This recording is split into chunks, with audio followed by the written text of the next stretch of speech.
Take off. Yeah.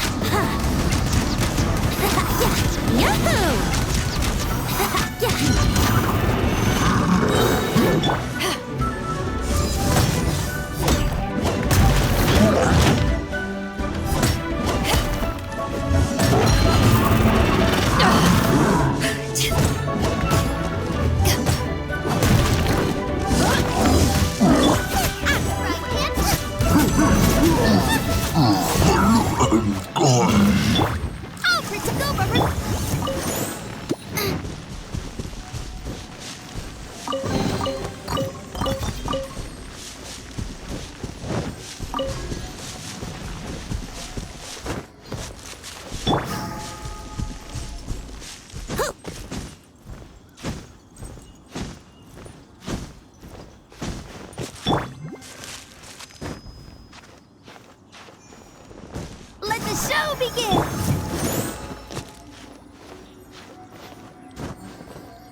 Brace yourself.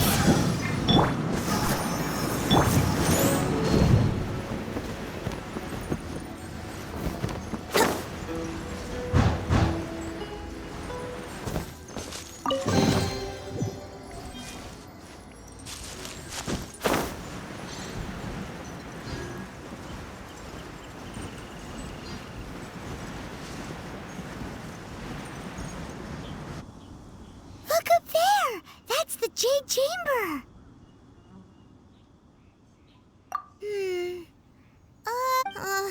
This is bad. Paimon's supposed to be your guide, but Paimon doesn't know where the way up to the Jade Chamber is. Well, since we want to go to the Jade Chamber, heading to its location on the map is the sensible thing to do. Let's look around. There has to be a way up there nearby.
Just what will we come across this time?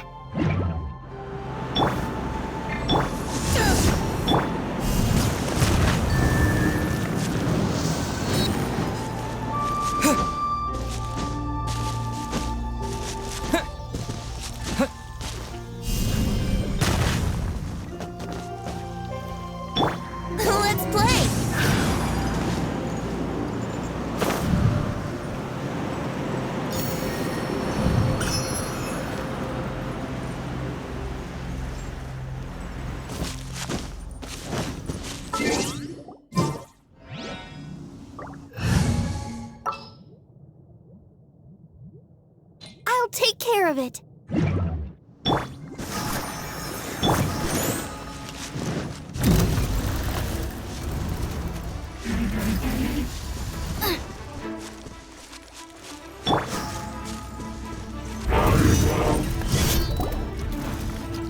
Hey, look! There's some sort of mechanism thingy. Since this is the right place, it must have something to do with the Jade Chamber. Yes, this must be the way.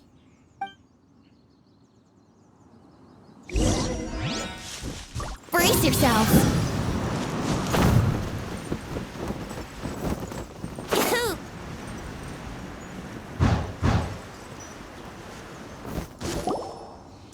Huh? It only takes us up to here. Aw, if that wind current was stronger, we'd be able to reach the top in one go. Huh? Why? Or... Oh, Paimon gets it! If it was a secret, Ganyu wouldn't have let us try to find it ourselves, right? Alright, let's follow your plan. Then we can... Oh, hang on a moment. Look down there. Looks like we've gotten close to the Qixing Ballista. Paimon has a new idea. Why don't we shoot you up to the Jade Chamber using the Ballista? Oh, right. This method does seem a bit unsafe. Oh, that's right. Now that you mention it, we could use the Qixing Ballista to see if there's another way up nearby.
Halt! Who trespasses on these hallowed grounds? Exactly. What are you talking about? We're invited guests. What makes you think you can treat us like this? No. Wait. Maybe this was Ningguang's plan all along. She pretended to invite us to the Jade Chamber, but set up a Millelith ambush here to arrest us. Now Paimon's mad. You, over there. This is a trick, isn't it? How shameless. What? We're just on guard duty. What do you mean, shameless? What nonsense! Seize these suspicious intruders at once! Well, here they come. Line them up and knock them down.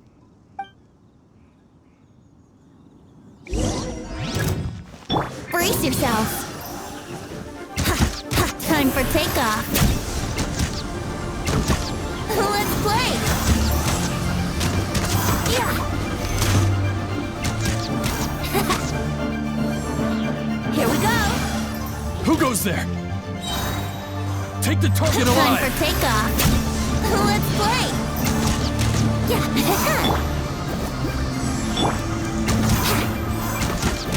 Brace yourself. Yeah. Take this! Bested! To arms!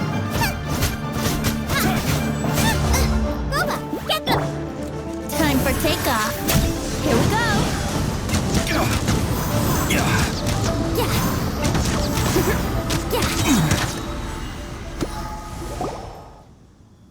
Stop! What's all this about? Lady Keqing, these two strange people suddenly appeared. They seem to have designs on the Guizhong Ballista. Who are you calling strange? You want to go to the Jade Chamber? Who are you? We're invited guests here to look for the Liyue Qixing. Who are you? Well, as it happens, I am one of the Liyue Qixing. Oh, I'm Keqing, the Yuheng of the Qixing. I know of you, traveler. You're Ningguang's guests, yes? Didn't expect to meet you here in the mountains. wow. Paimon didn't think we'd meet some super rich big shot out here in the middle of nowhere either. The Guizhong Ballista in Tianheng Pass has long been in disrepair, and yet it was fixed in a single night. I came here to investigate that occurrence. These Millelith are just here to guard the scene, not to arrest anyone. So this was all a misunderstanding? Paimon never would have thought. Anyway, for a mortal to be able to repair an Adepti mechanism is quite the mystery, even to the Qixing. That was... Eh? Oh, right. So, Lady Yuheng, might you have any idea why Lady Tianquan invited us to go to the Jade Chamber? Just call me Keqing. I'd say that Ningguang's purpose is to request that the savior of Mondstadt take a more neutral stance, or at least to not wholly side with the Adepti. We're not taking sides. We spoke with the Adepti. They want to protect Liyue as well. When you say protect, you're referring to their sanctimonious arrogance, aren't you? Huh? You are mortals and thus under their protection. There was no way they would have regarded you as someone with the ability to assassinate a god. Naturally, they would also regard Ningguang's locking down the area, questioning the citizenry, and pursuit of the assassin to be pointless work. Perhaps they even wonder if there might be a cover-up. I'll say it like it is. They're underestimating us. Well, you've got a point there. Still, this is the first time Paimon's seen a person from Liyue who doesn't respect the gods or the Adepti.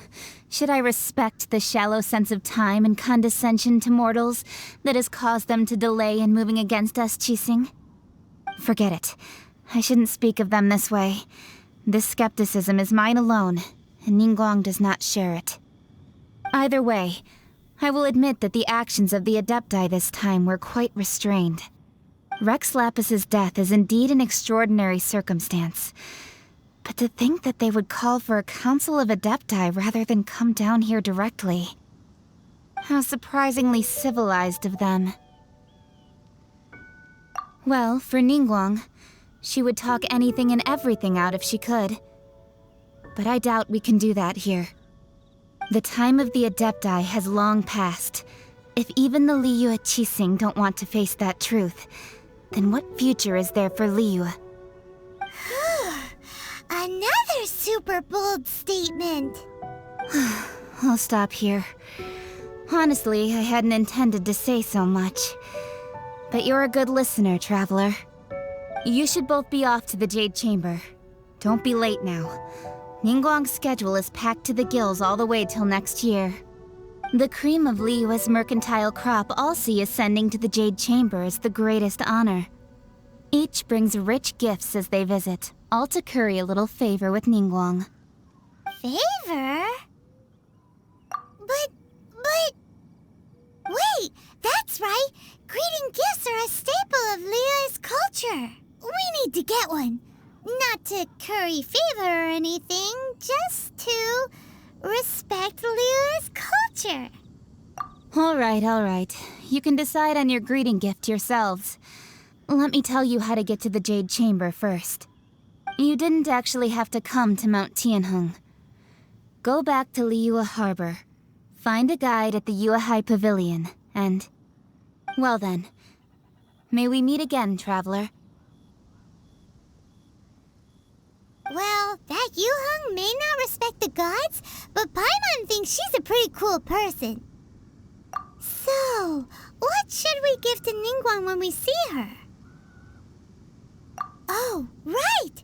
Paimon dreamed of an amazing snack last night. Sugar-frosted slime!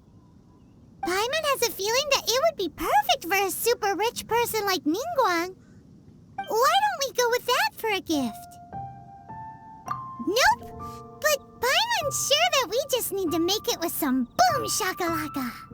Let's go gather ingredients. Time waits for no one, and neither will our riches.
In the air. Huh? Did you hear that? It seemed like it came from those ruins over there. Uh-oh. It looks like the treasure hoarders have locked someone inside.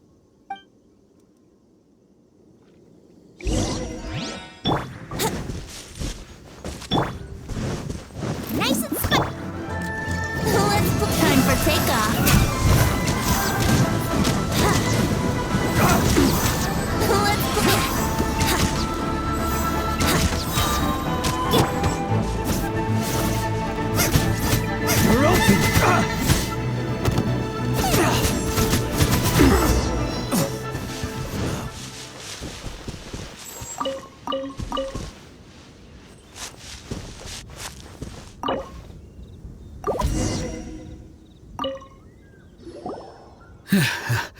Thank you for your help, kind travelers. If you hadn't come to my aid, I surely would have rotted in this cell. Those treasure hoarders, when their mood was good, they'd rearrange those pots of sweet flowers. When they were in a bad mood, they'd rearrange my face. Aw, it was nothing. No need to thank us all at once or anything. I understand. Don't worry, I will compensate you both. Don't say that. I only escaped this predicament because of you. I'm Meng Dan. a supplier for Mingxing jewelry in Liyue Harbor. I often walk around these mountains in search of antiques. I never expected that those treasure hoarders would have their eyes on the same ruins that I had. Before I knew it, they'd caught and imprisoned me. Is there anything that you lack? Antiques, treasure, various knickknacks, you name it. Well, as long as you want what I have to offer, of course. Wait a moment. Actually, we are looking for something. Oh? And what might that be? Do you have a box that can store presents? We'd like a pretty one. The kind that you can use to store snacks. Of course we do. How can one sell antiques without gift boxes? At Mingxing Jewelry, we have the best gift wrapping service in the 7 nations. Now just give me a moment and I'll let the boss know. You can go see her whenever you require that box. Great! Paimon Sugar Frosted Slime now comes in a beautiful package.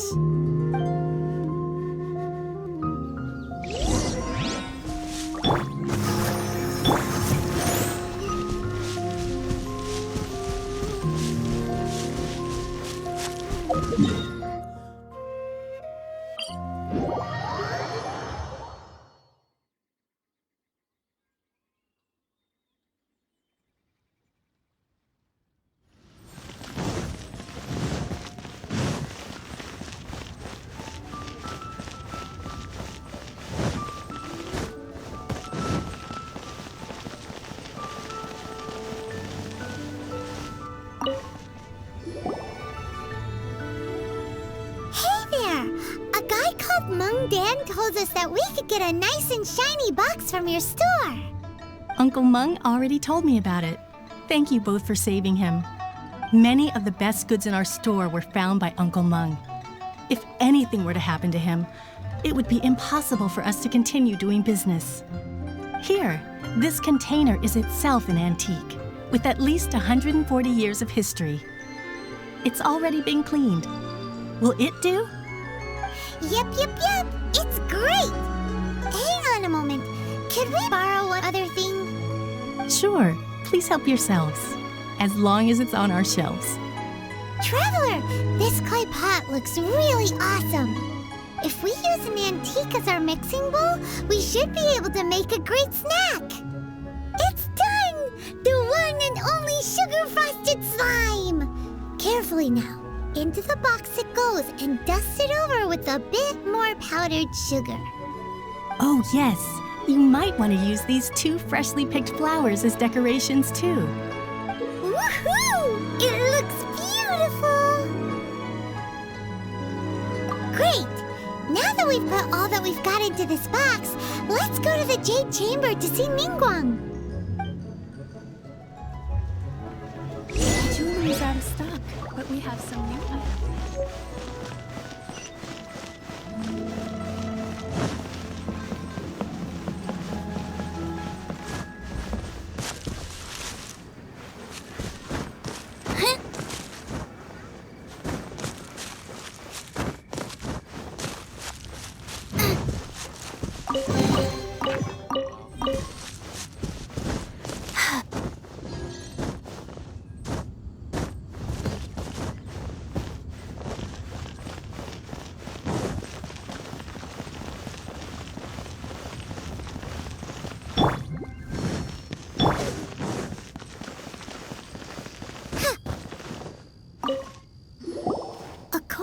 Keqing, this is what we should say.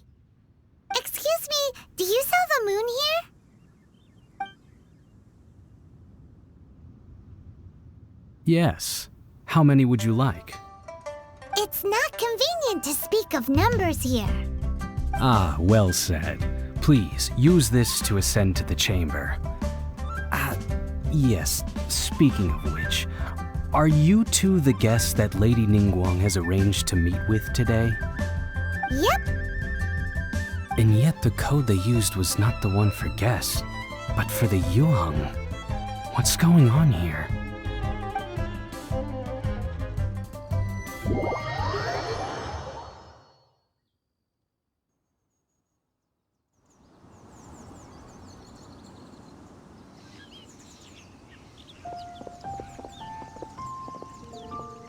I've been waiting for you, returnee from Joyun Karst. It's Ningguang! Since this is our first meeting, we've prepared a gift. I hope you like it. Oh, for me. You have my thanks. It seems that I have made things difficult for you, considering that you were supposed to be my guests. Oh no, it's nothing. I'm glad you like it too. This palace floats in the skies, higher than the peak of any mountain. From this vantage point, one may survey all of Liyue. I have been gathering the funds necessary to build it from the time I began learning the merchant's craft. And since becoming the Tianquan, I have spared no effort in hiring the best craftsmen to constantly extend it. At first, it was but the size of one room. Now, it is large enough to blot out the moon in the skies above Liyue. One day, I believe it will overshadow all 7 nations. Not many from outside Liyue earn the right to ascend to the Jade Chamber. But I have been in correspondence with the acting Grand Master of the Knights of Favonius, who spoke highly of you. As such, I have been putting eyes and ears out ever since you reached Liyue. What? And I finally got wind of your movements when you were on the way to Wangshu Inn. Wait! Was Vergoldet one of your people? Just Vergoldet? No. Everyone at Wangshu Inn is one of ours.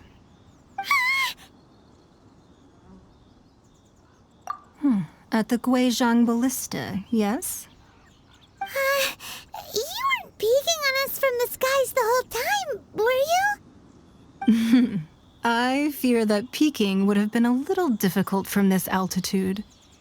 Our eyes and ears are more than sufficient. You two are very interesting people, after all. It would be natural to take an interest. Well, I wouldn't expect you to trust us, considering that you have had far more interactions with the Adepti. The reason I invited you here was to clear up some misunderstandings.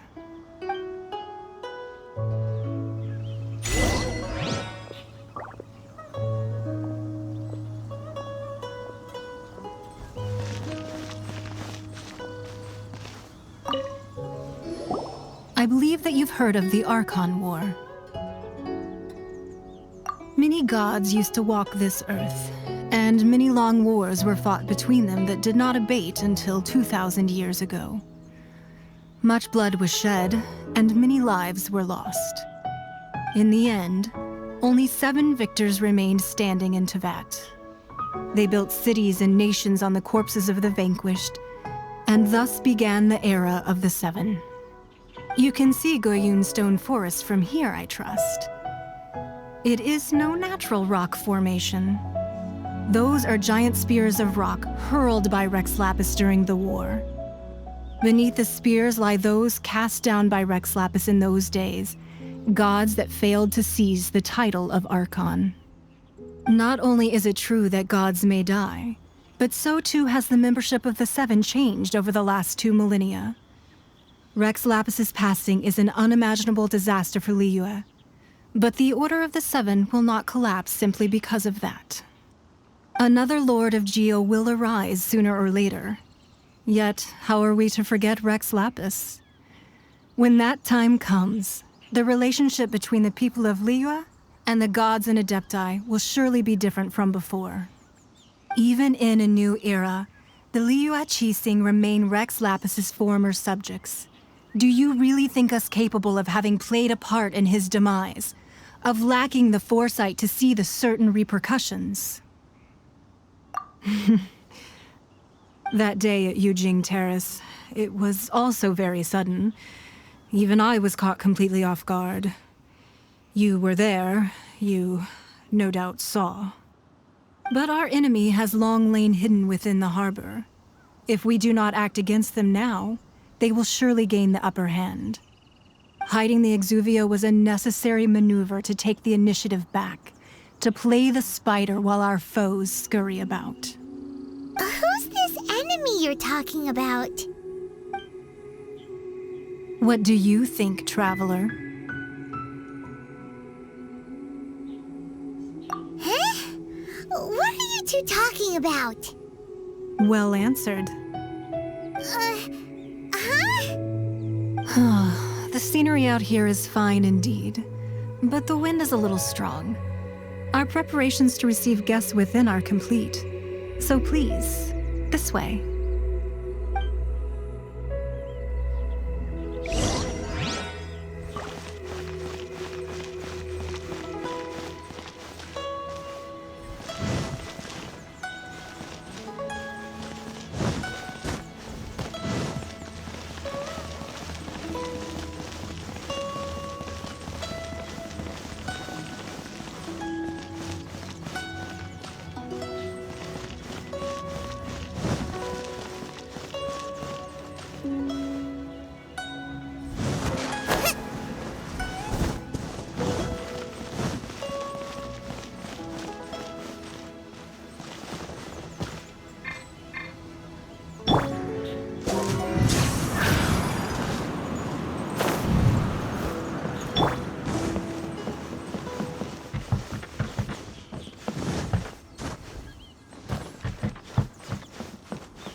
Yahoo!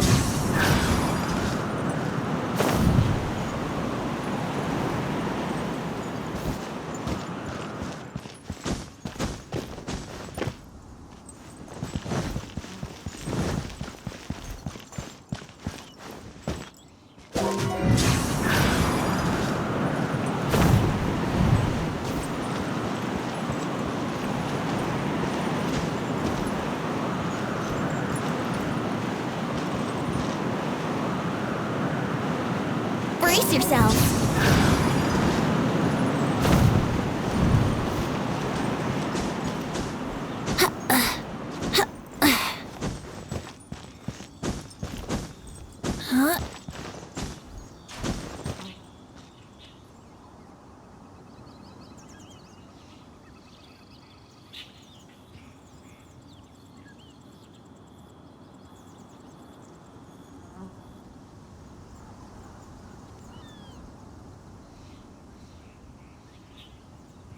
Sure, I'll play you another tune, but it'll cost you an apple.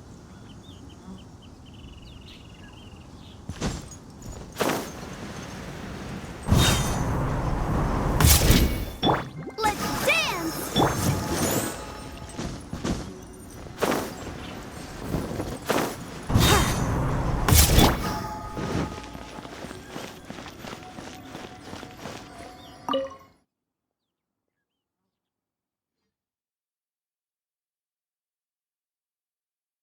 Wowee! What a huge hall! Paimon's never seen such a fancy place before.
Be at ease, you two.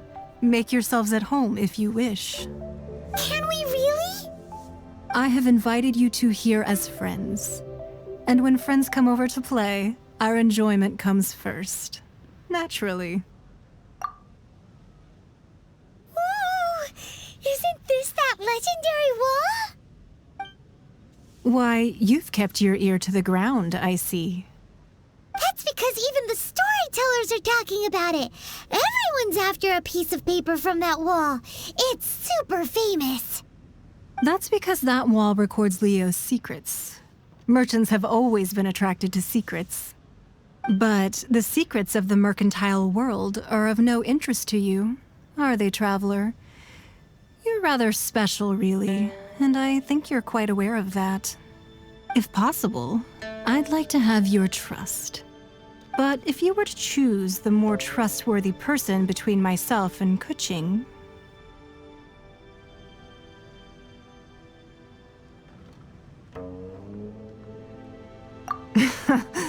You'd pick Keqing?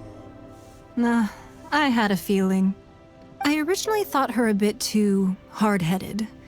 With someone of her character on the Qixing, I've had some extra messes to clean up behind the scenes.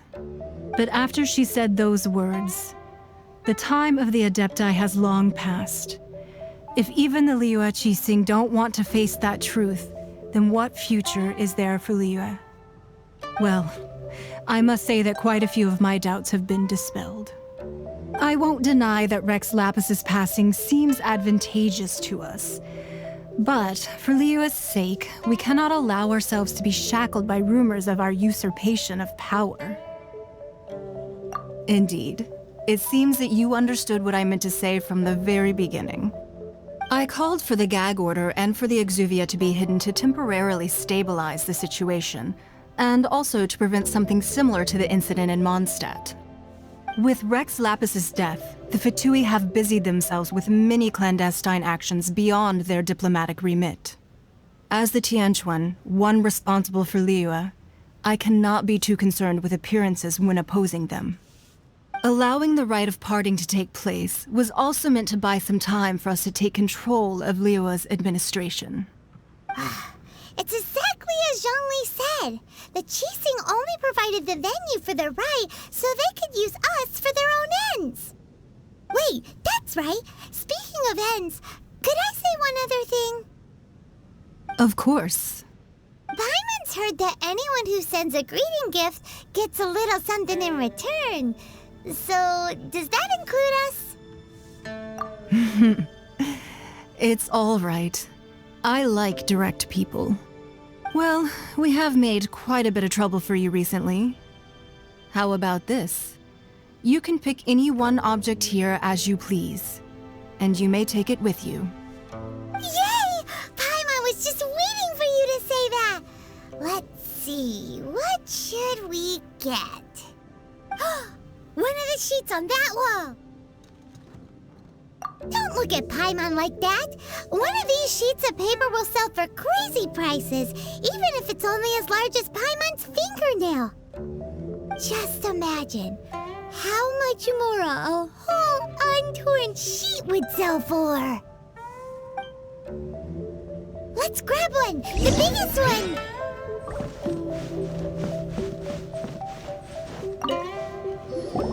Huh? Well, that was an easy search. The biggest sheet is right up there in the most obvious spot. Let's go with that one. La la la la la. Let's see what's written on it. Huh? There's a place marked with a circle on here. Oh, could it be treasure? Whatever it is, it better make us filthy rich. Let's see what's written over here. Sigil of Permission, something, something, Fatui, research, copy. Huh? Aw, that doesn't sound like treasure at all. This piece of paper shows that a Qixing spy discovered traces of classified Fatui research on the Sigil of Permission. Oh, Ningguang did say that the Fatui have been up to all kinds of mischief in the shadows of Liyue. Spreading rumors, wanting to get their hands on the Archon's body and whatnot. But research on the Sigil of Permission? Paimon wonders what they're up to. Speaking of which, there's also some connection between you and the Sigil of Permission. Seems there's still more for us to find out. Oh, you really think so? Well, should we not go then? Oh, so you're saying that it's precisely because we can't completely trust Ningguang that we should confirm the truth of what she says for ourselves. That's way out of Paimon's league. Paimon thinks she's been nothing but good to us. Anyway, we'll see if you're onto something. Before we look for Zhongli at Dihua Marsh, let's go to the place marked out on these papers and see if the Fatui really are up to no good there.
Written down on this piece of paper. And they look really mad at us, too.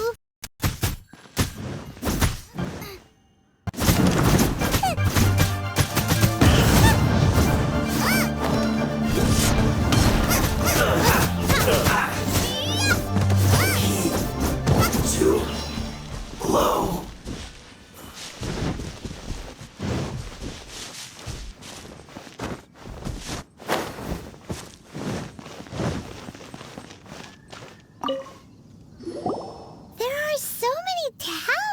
Here. And some stacks of blank paper, too. What are they for? Paimon's seen this pattern before. But where? Oh, Paimon knows! It looks just like the Sigil of Permission the child gave you. But how did a relic of the Adepti end up in the hands of someone like Childe? Oh, that's right. Cloud Retainer said that when the Lord of Geo created the Sigil of Permission, it wasn't to be used as some old relic. Talismans like that were once used in the Archon War to channel divine powers. Maybe the Fatui are copying the Sigil of Permission in hopes of achieving a similar effect. Being able to channel divine power in battle? That sounds pretty. And the plot thickens. We'll need to keep an eye on Childe, that's for sure. Alright, that's enough sticking around here. We gotta go meet up with Zhongli soon. The last stop on our rite of parting preparations tour is Dihua Marsh. Let's go! Paimon hates being late.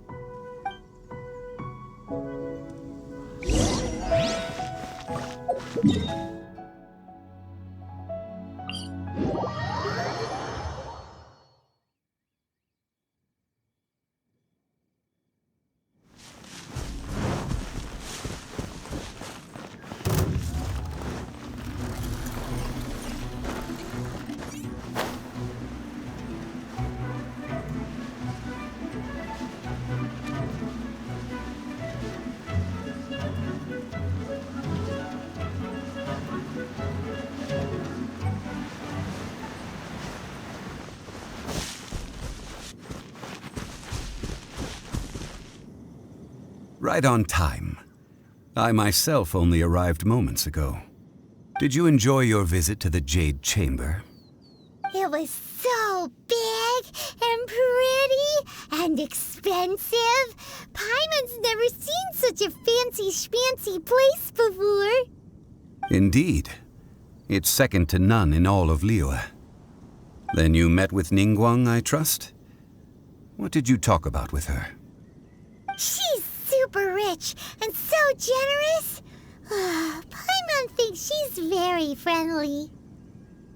Yeah, his take on Ningguang is quite different from Paimon's. He thinks that even the tactless Yuheng is more trustworthy than her. Oh, so you also met with Keqing then? What did she have to say? She said the time of the Adepti has long passed. If even the Liyue and Qixing don't want to face that truth, then what future is there for Liyue? No respect for the divine. Indeed, contrary to the ever-bold Keqing, Ningguang is more of a businesswoman at heart, though they are both members of the Qixing. Although she's friendly, there's no way of clearly discerning her true intentions. Yes, she has only relied on herself to rise to her current position. No ordinary person could ever achieve that. It's said that she's the one behind the constant expansion of the Jade Chamber. It's the second most important thing to her. Even if she ever gave up the position of Tianquan, she would never give up the Jade Chamber. The Jade Chamber is only second. What's the most important thing to her then? Why, Mora, of course. All Ningguang talked about was the Fatui this and the Fatui that. She said that after Rex Lapis was murdered, the Fatui have constantly been trying to sink their fingers into Liyue, and that they aren't to be trusted. That is how the Fatui have always been. It doesn't surprise me in the least. No matter what they may be planning, you must be careful when dealing with the Fatui. Always be on your guard. So, is there anything we need to get for the rite of parting in Diwa Marsh? Yes, as a matter of fact, there is. Today, we'll be gathering wild Glaze Lilies. Glaze Lilies? But why did we come all the way out here? Doesn't the garden in Yujing Terrace have some? Even Qingsa Village has Glaze Lilies. Oh, right! Paimon remembers that Madame Ping is always tending to flowers. Maybe we could ask her. No. Those lilies have all been gardened by people. They won't do it all. Dihua Marsh used to be full of Glaze Lilies. It is a sort of joyful flower that listens to human song. Before the Archon War, Dihua Marsh was all dry land and fertile soil. But the war caused landslides, and the land was flooded, turning it into the marsh you see now. Nearly all the Glaze Lilies were wiped out. Of course, there are some kinds of flowers that have been preserved and gardened by people in the city. But very few people know that Glaze Lilies may still be found in the wild. Wild Glaze Lilies have the strongest fragrance. If we want to follow the true tradition of the rite of parting, we must grind up the wild lilies and place the powder in a censer of everlasting incense. But I'll need your assistance in gathering these flowers. No, I need you to sing to them. Singing to the flowers will make them more fragrant. So how good is your singing? Really? Why doesn't Paimon believe you? We'll only know once he starts singing.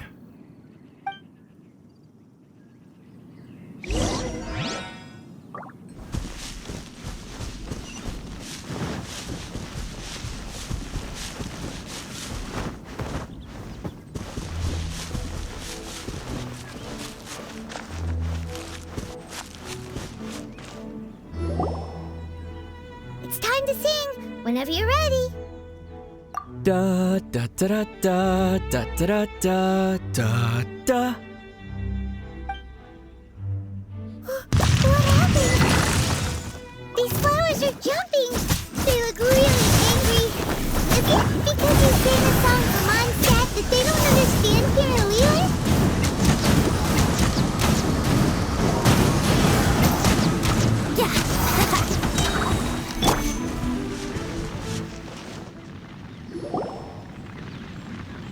weren't Glaze Lilies. Glaze Lilies wouldn't hit people. This little monster is known as a whopper flower. Strange. These petals look interesting. The glaze lilies used as a disguise were buried with the whopper flower for too long. The result seems to have surprisingly potent medicinal value. Let's collect what we can of these petals. Well, that's nice and all, but will those petals be useful for the rite of parting? Unfortunately, no. That's so lame. Excuse me. Are you searching for glaze lilies? Oh, hey! It's... What's-her-face? Paimon can't remember. Hello, Traveler. I'm surprised you still remember my name. Ah, that reminds me. How was your visit to the Jade Chamber? Well, it sure would have been better if you told us how to get up there. Didn't I tell you the way? Surely I did. Nope, we found the way on our own. Oh, I see. Uh-oh.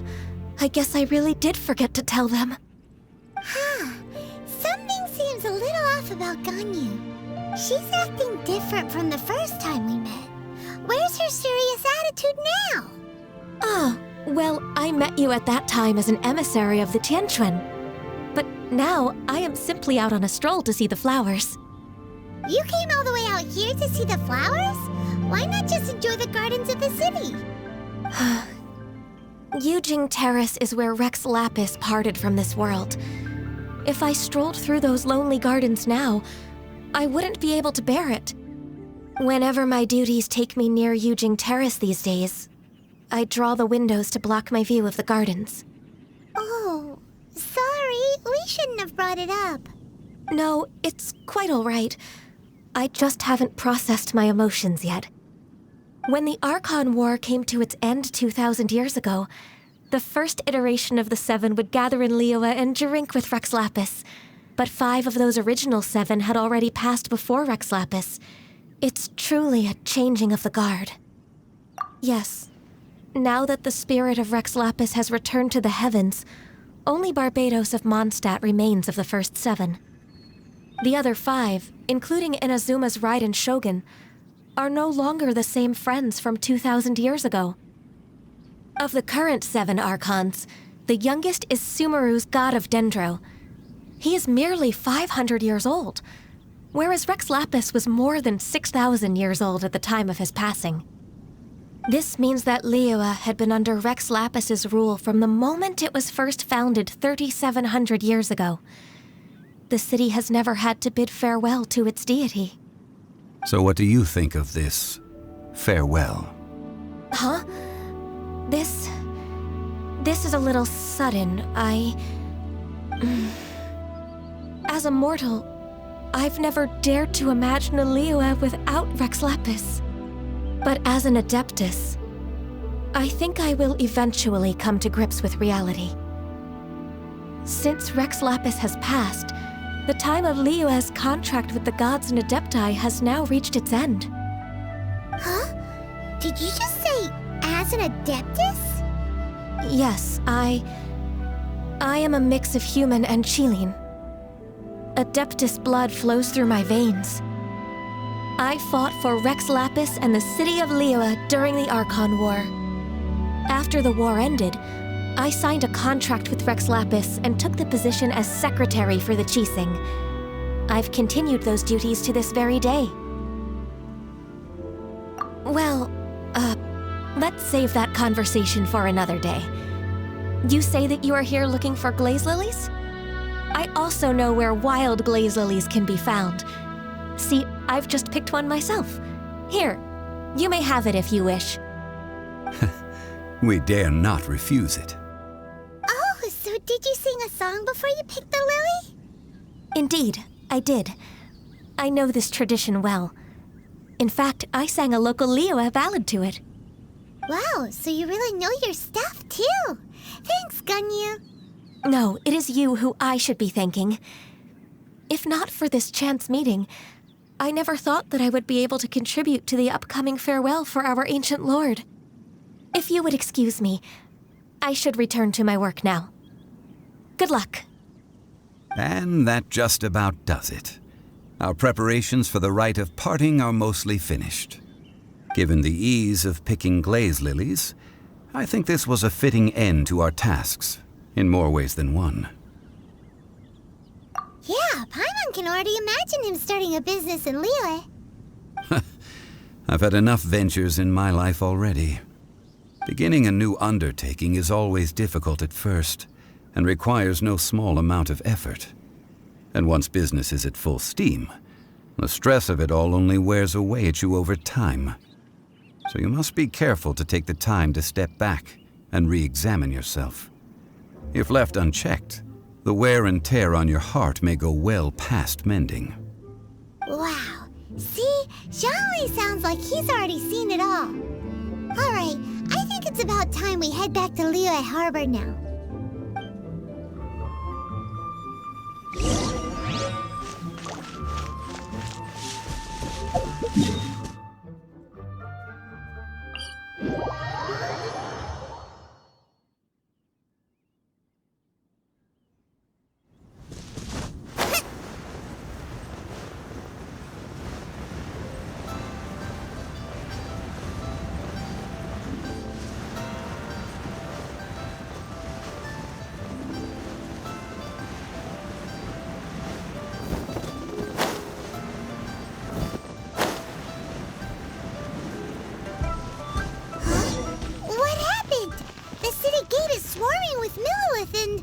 The Fatui? This atmosphere is highly abnormal. It seems as though something big has happened. We should ask around a little, just to be safe. Ah, you're the consultant to Wangsheng Funeral Parlor. Mr. Zhongli, I presume. The Millelith are watching our every move now. These are desperate times. We mustn't act rashly. Desperate times? The Adepti of Joyun Karst are finally on the move. Do they intend to exercise force? Most likely. I've heard that some members of the Qixing have already gone to meet them. Well, I say meet, but it's more like they're attempting to stall the Adepti outside the city. However, both sides were quite obstinate and hit an impasse. It seems inevitable, given the current situation. The Adepti do not acknowledge the Qixing. They only acknowledge the contracts of the Geo-Archon. If the two sides come to blows, Liyue Harbor will be in no position to stop them. Surely the Liyue Qixing are not the sort to give in so easily. Their boneheadedness is known throughout the lands. Yet it's because of that obstinacy that mortals and Adepti are now on the verge of conflict. And what now? How is it that the Fatui have come under fire? That's all Ningguang's doing. She proclaimed that in these tumultuous times, the Millelith must rein in the actions of the Fatui. Only now do they want to start keeping tabs on us? That's the Qixing for you. Anyway, Mr. Zhongli, you're one of Childe's close associates. Please understand that your actions will reflect on us. Don't let anyone catch you off guard. It looks like things are about to boil over in Liyue Harbor. Do you intend to use your neutral identity as an intermediary between both sides? Or will you use your sword to turn the balance? Neither path is an easy one. Oh, by the way, Mr. Zhongli, we've heard that the Wangsheng Funeral Parlor has also been caught up in all of this. They're currently squaring off with the authorities at the gates. Things are taking a turn for the worse. I'm afraid I must leave now to handle things back at Wangsheng Funeral Parlor. I hope that Master Hu has been able to keep things under control for the moment. Consider your next course of action carefully, Traveler. If you're trying to prevent an explosion, it may be wisest to look for the fuse first. Having connections with the Fatui seems to be quite the double-edged sword. So what does Zhongli mean by looking for the fuse? Oh, Paimon gets it. If there's anyone that wants to see the whole city turned upside down, it's definitely him. He must be waiting for the moment when no one is watching to do something really bad. But where could we find him now? Where would he go at a time like this?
The Golden House? It looked impressive enough from the outside, but who would have guessed that it was even fancier on the inside? And so full of Mora. This is where all of Teyvat's Mora is minted, right? In that case, maybe they won't notice if a few Mora go missing. Oh, so it's a trap! Tricky. Good thing Paimon's got you here. But even if we can't take any, we can still have a closer look, right? Or better yet, take a nap on top of a mountain of Mora. It's like a dream come true. Oh, right. Back to business. It's quiet. Too quiet. Surely someone's gotta be guarding something as important as the Exuvia. Huh? Look! What happened here? Uh-oh. Paimon smells trouble. Quick! We have to go make sure that the Exuvia is all right.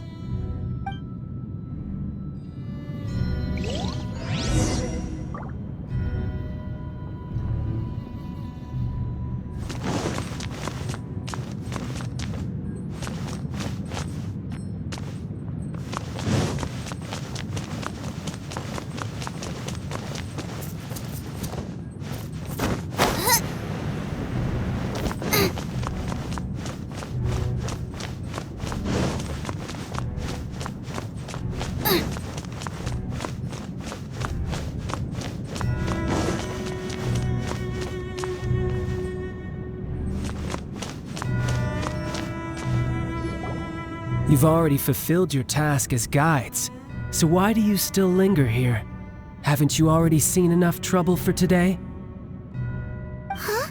Who's there? If you were Fatui, I imagine that you would be entitled to a generous reward from the Tsaritsa herself. But now, you're nothing but dross, and you're in my way. Where should I start? Well, I've never been one to beat around the bush, you know. But who could have possibly guessed that the god of Geo would mysteriously perish the very moment I arrived in Liyue, and that the Exuvia would subsequently be hidden away? If it weren't for that lovely little rite of parting ceremony you put together, it would have taken me a whole lot longer to get the information I needed. Stopping the Mora mints, hiding away the Exuvia. The Qixing are really pulling out all the stops this time. So you've been planning to take the Gnosis from inside the Exuvia all along? As one of the 11 Fatui Harbingers, it's my duty to see the will of the Tsaritsa fulfilled.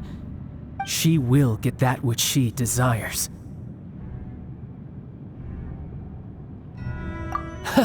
I'm not asking for your blessing, and there's nothing you can do to stop me anyway. The time for discussion and diplomacy has already passed. I mean, if it were up to me, I would have skipped that stage to begin with. But I'm willing to do as the Tsaritsa deems fit. Either way, we now come to my favorite part, a simple pleasure, and one that I am oh so delighted to be sharing with you. The battle. Battle? So you're the type that goes looking for trouble, huh? You could say that. When Signora offended the deities outside the cathedral in Mondstadt, she swiftly left the scene once her mission was accomplished. Instead of confronting you directly, she chose to rely on the snow and ice to make her escape. She wouldn't want the knights to come running towards the sound of battle now, would she? When she faces a worthy opponent, she will prioritize her mission, weigh the outcomes, and consider the consequences of her actions. But as for me, the greatest pleasure of being a harbinger lies in crossing blades with strong opponents.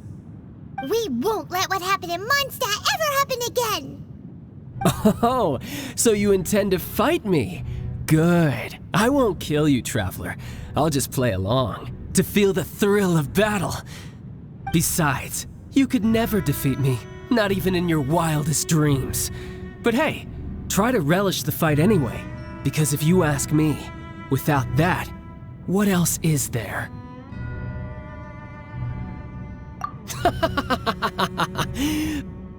Fighting talk, I love it!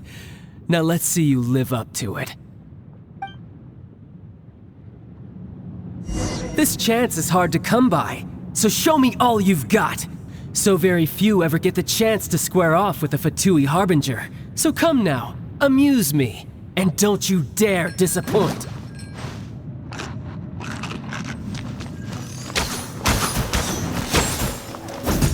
Poor timing. So quick to flee. Time for takeoff. Wide open. Yahoo! How unbecoming.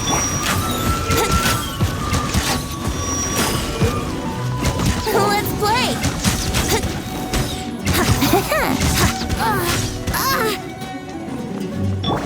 A clear shot.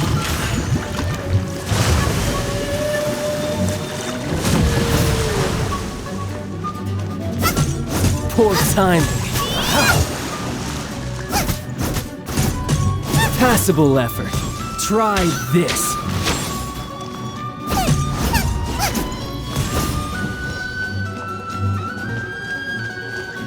Poor timing. Nice. Run all you like.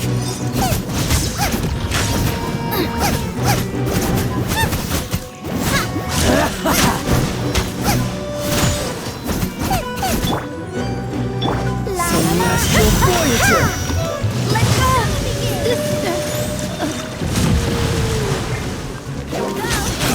Not bad, not bad. Not bad, not bad. Not bad, not bad. Guess I should take you more seriously. Haha, good. No wonder Signora was so wary of you. Well, that just means I can go all out. Brace yourself. This is about to get tough. Now, show me what you can do against the might of a Harbinger.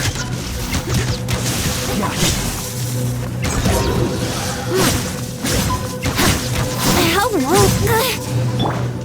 All you do is run.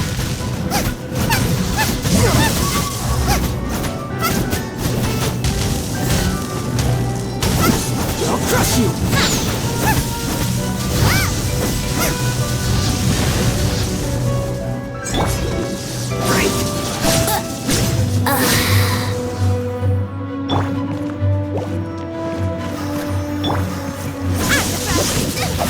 Help! We did his attack!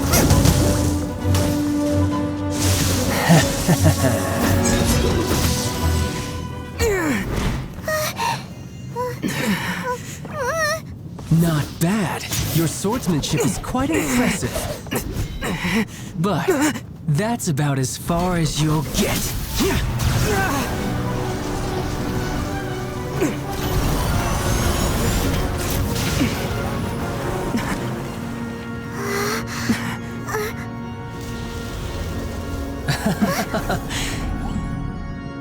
didn't think you had that card hidden up your sleeve. You were just playing us to get close to the Exuvia!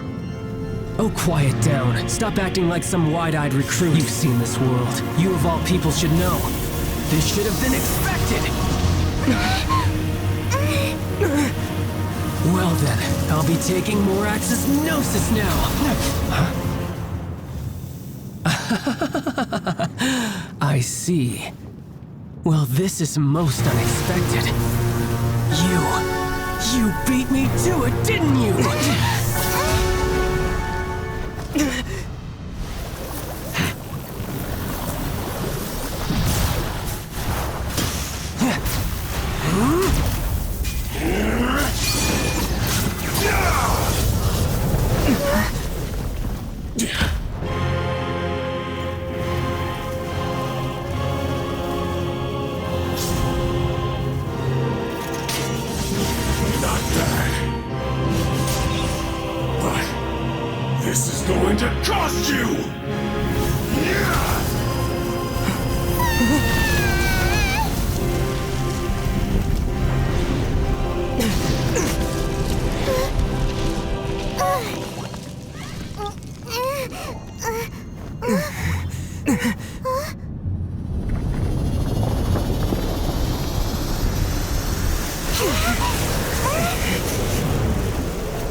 You got to the Gnosis ahead of me, didn't you?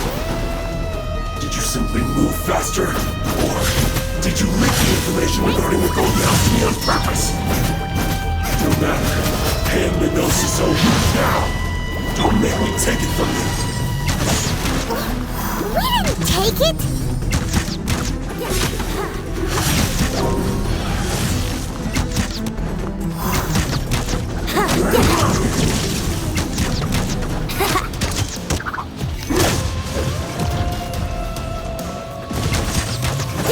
Here we go!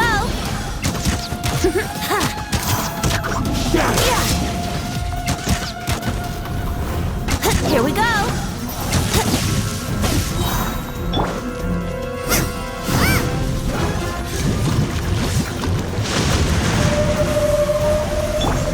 Let me sleep a while.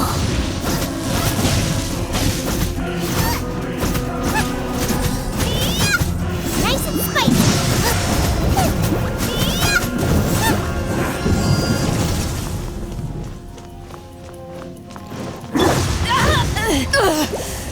Not bad. It's a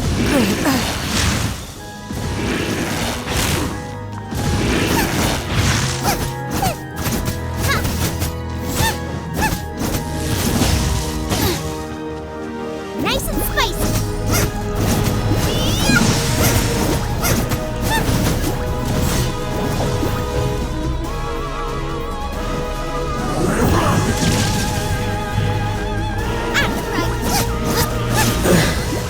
Suddenly you went.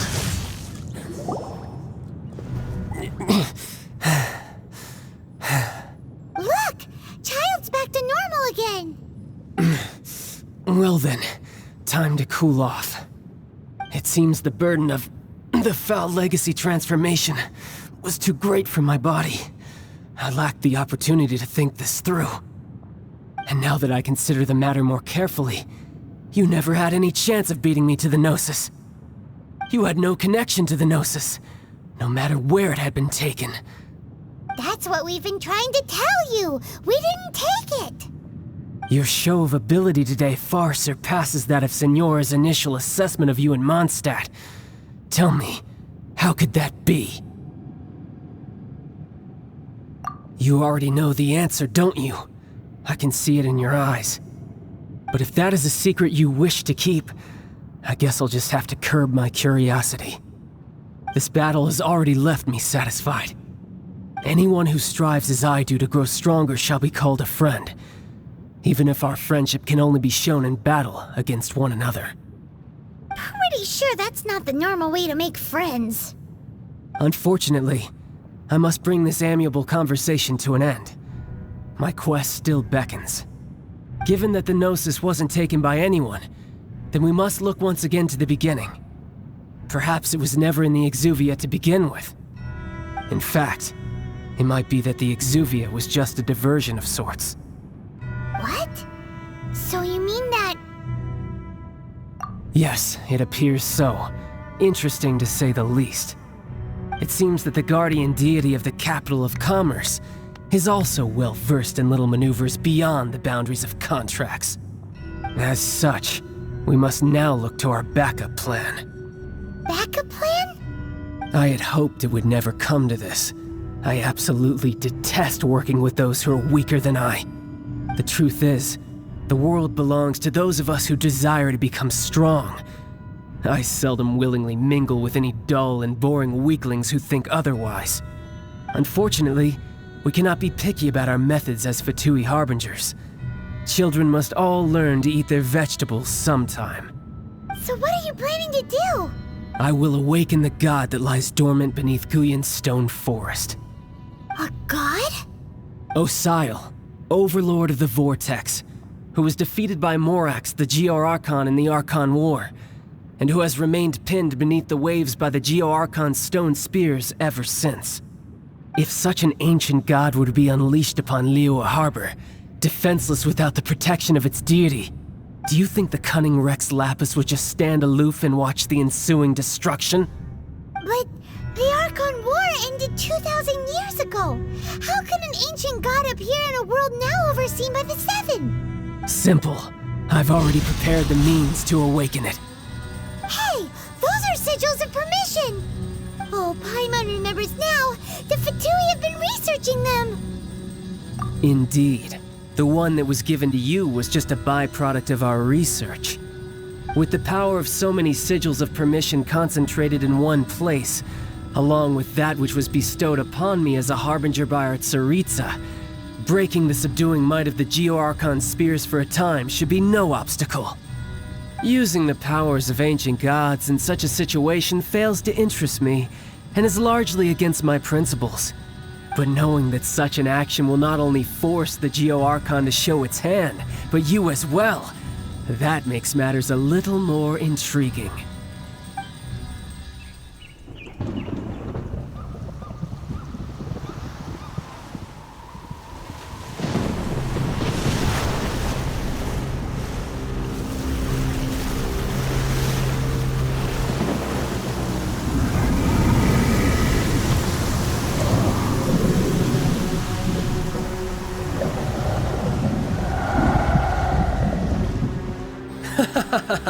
Let's see.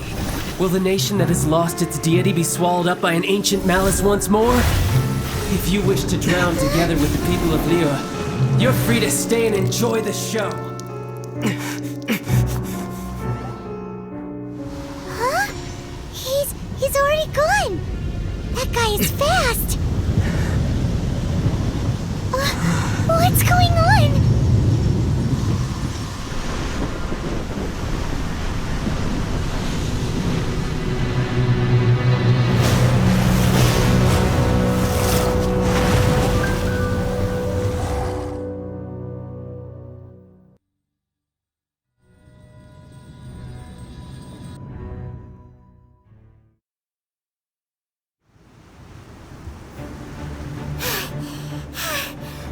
Exhausted. If we hadn't happened to see the Jade Chamber flying over just as we came out of the Golden House, we really wouldn't have known which way to go. Do we make it in time? Is the Overlord of the Vortex still in the sea?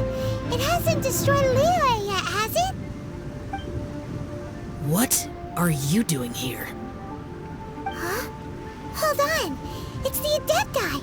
What are you doing on the Jade Chamber? Paimon thought you were arguing with the Qixing. Is the fighting over? Faced with a calamity of such magnitude, we have agreed to put our differences aside for now and unite against this common enemy. Oh, Paimon gets it. So how do you plan to defend Liyue? Just seeing this Overlord of the Vortex guy puts a pit in Paimon's tummy, even from all the way out here. It's not just you. We've got new Millelith recruits who can't even stand at attention without shaking. The force of an ancient god's presence seems to be too much for ordinary people to handle. Which is why we must stop that monster before it gets any closer to Liyue Harbor. So the Archon War was fought 2,000 years ago against enemies like that thing? Now that's scary. So will the power of the Qixing, Millelith, and Adepti gathered here be enough to stop that god? We've already discussed this together, and our conclusion is... not necessarily. What? But all of you were supposed to be the guardians of Liyue. Can't you think of something? One certainly could. Huh? The Qixing did once research the matter of the Guizhong Ballista when it piqued their fancy. And as fate would have it, one who did craft the Guizhong Ballista with one's own hands is here. For what could you mortals ever learn of Adepti mechanisms? Yet it would take one but a little tinkering to turn this ballista into an engine of war beyond your wildest thoughts. I suppose this is one blessing from the Adepti that we should be thankful for. So be it. We shall use the upgraded Guizhong Ballista to fight off that god. All the Adepti here can lend their strength to man it. We haven't a moment to spare. Our battle begins now. Yep.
Let the Fatui disturb their work!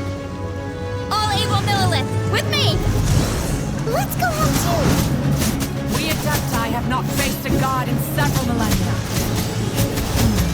Let one see what you're made of then. What strength remains within you. What wishes to witness. Let's play! It isn't time for a break yet!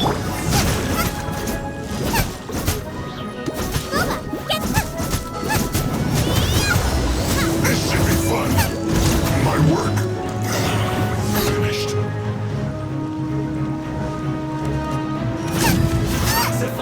This one's well done. Nice and slick. Unfortunate fault. Cook this through. Nice and spicy. Too low.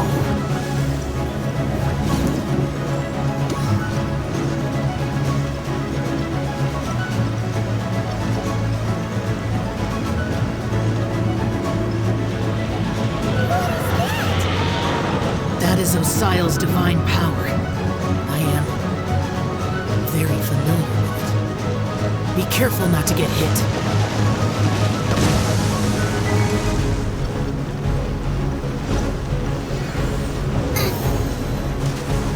Fatui!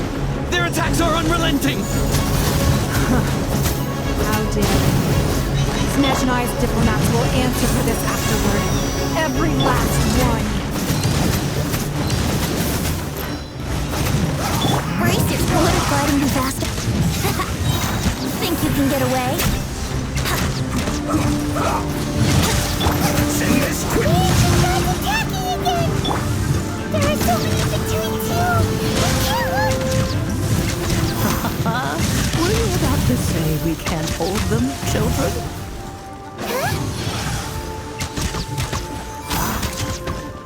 Don't lose heart. Here, take this.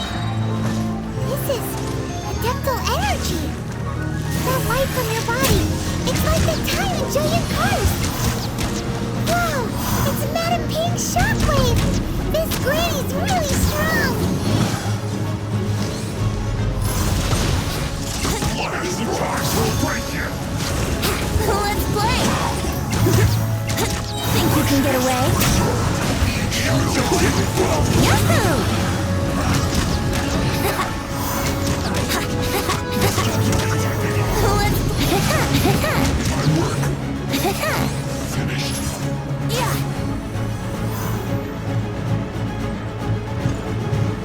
Brace yourself. Stay right there. With the blood of the Chilean, I guard you against evil. Cast your fear of injury by the wayside, and fight with all your might. I too did this during the Archon War. But this is what Ganyu's like in a fight.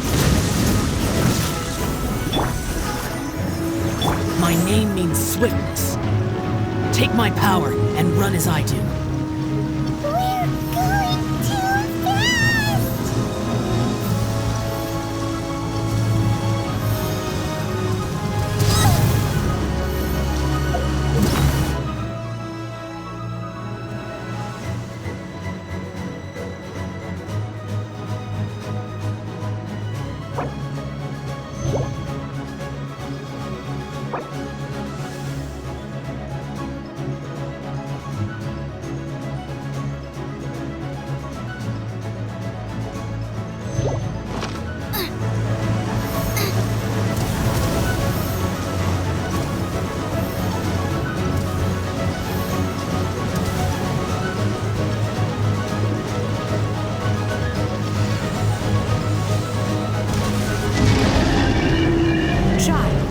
Strong in body and spirit. Perhaps you can withstand 3 forms of adeptal energy at once. This will hurt a little.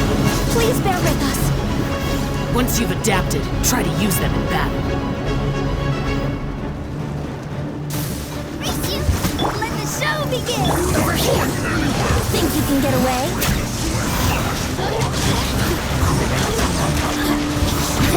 Here we go! Wouldn't gliding be faster? Let's play! Think you can get away? Yahoo!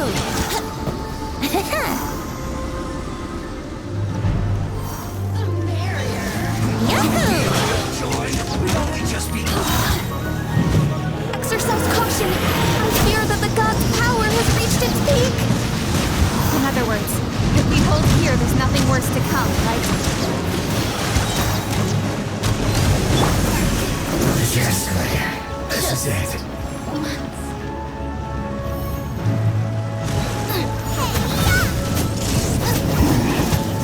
Over here!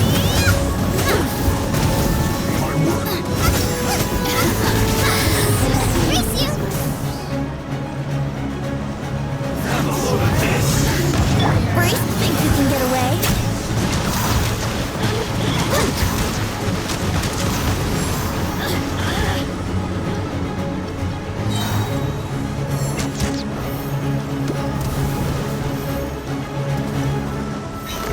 Time for takeoff.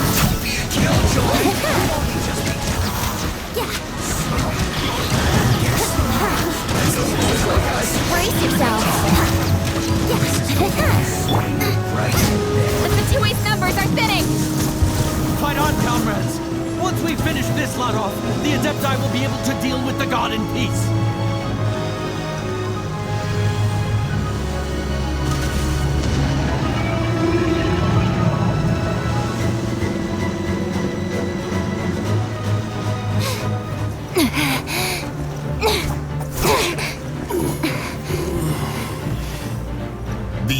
progress are no more. Now we may commit ourselves fully.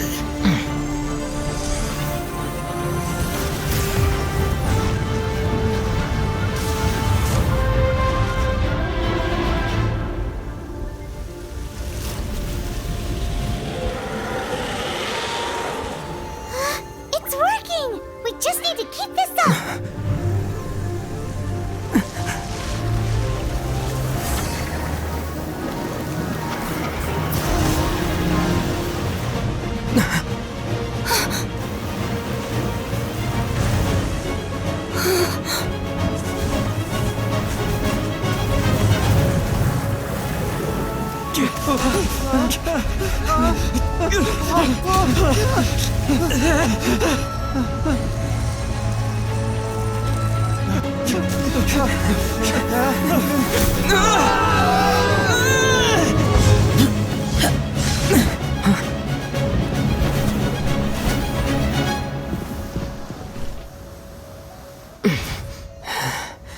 Be careful now.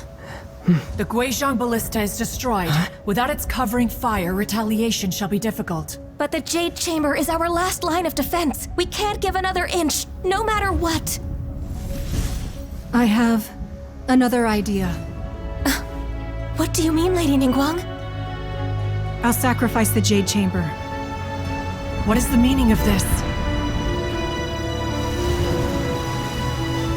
I understand. Traveler, lend me a hand. Farewell, old friend. Goodbye for now. Let us meet again in the future.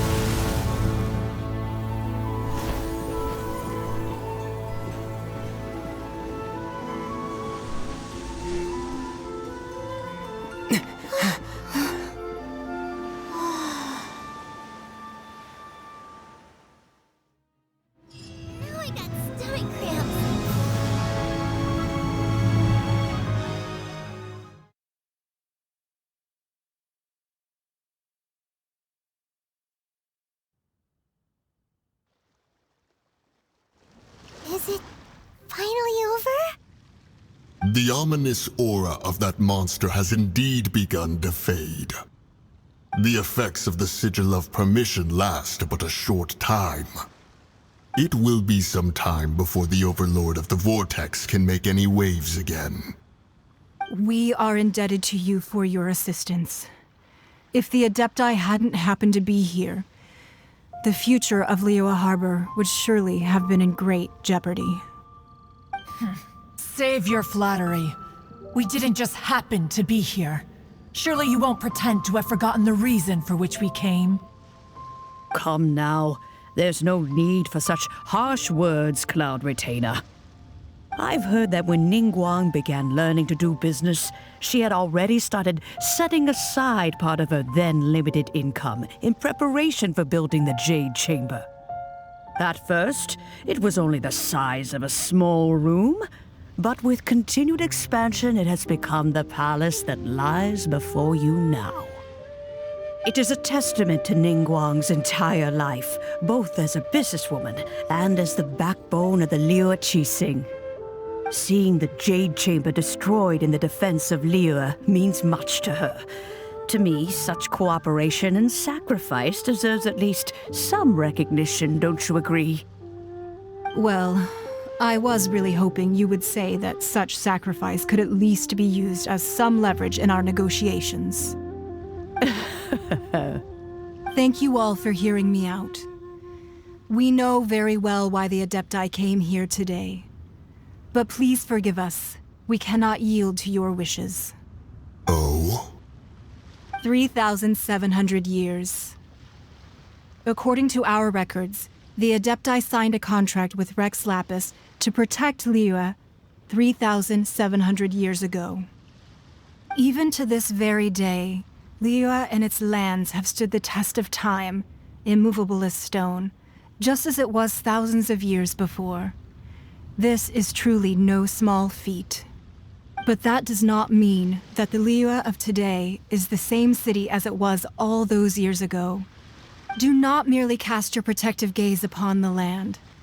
Instead, focus your sights on our city and each of the citizens that dwell within it.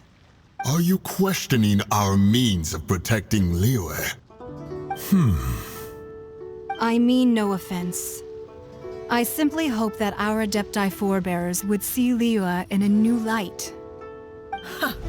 Forebears, you say? One doubts you would be fit to be part of such a lineage. This morning, Rex Lapis appeared to me in a dream. What? In the dream, I yearned to tell him that we Qixing, though mortal, are equally bound to the contract. Each passing generation of the Qixing leaves many things of value to be inherited by the next generation.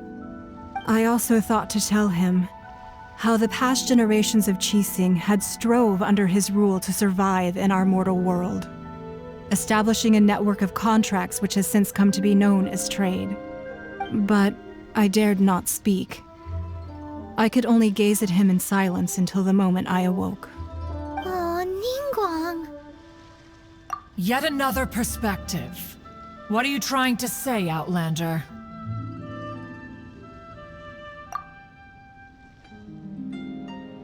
Right!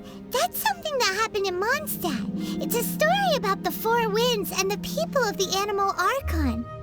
The Animal Archon sought to quell the strife between the two sides because he believed that such conflict would only scar the hearts of both, and that nothing good would come of it. Each of the 7 nations has its own scars from the past. Though your point is the very height of simplicity. As Adepti, we've become a laughingstock, to be chastised thus by an outlander who has lent us such succor. All right, all right. Didn't Ningguang suggest that we should focus on the city and each of its citizens? I know I already have, so why not see for yourselves? I apologize for appearing in full armor. I am afraid I cannot show the proper courtesies. And who are you? I am Feng Yan, a sergeant of the Millelith. I have come to extend my thanks to the Adepti. I thought this battle would perhaps be my last. But thanks to the aid of the Adepti, our forces were not as badly battered as I feared we might be. Although I am a mere mortal soldier, I promise to hold the line and never betray the grace given to us by the illuminated Adepti this day. Huh?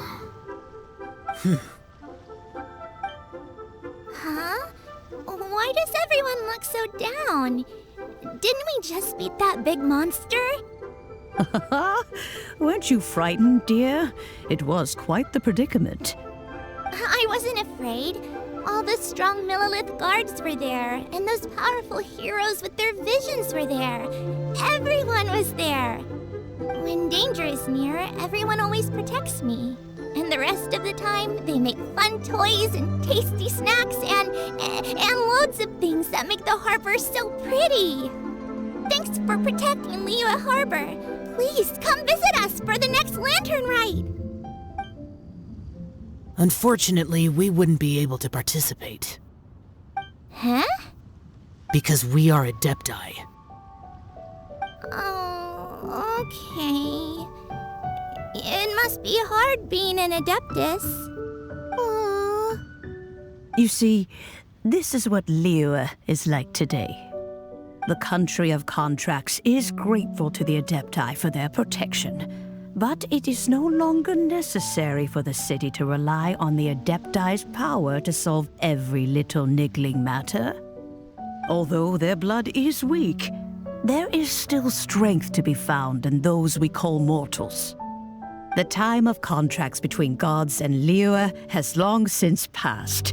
Now is the time of contracts between Liyue and its people. Seeing the port around us now, it is hard not to feel a bit out of place. Wouldn't you say so, Cloud Retainer? Your line of inquiry is askew. One did not spearhead this expedition to Liyue Harbor. Seems like the the Adepti have had a change of heart. Let us return now.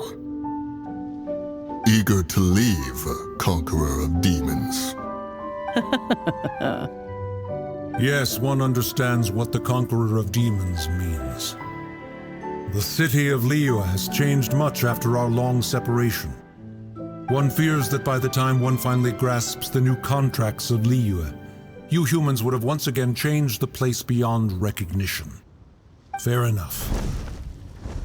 Away we shall, and return whence we came.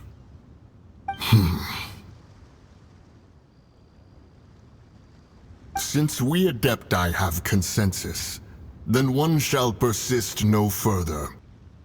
But how will we ensure that the Liyue Qixing will not simply exploit their power once we depart?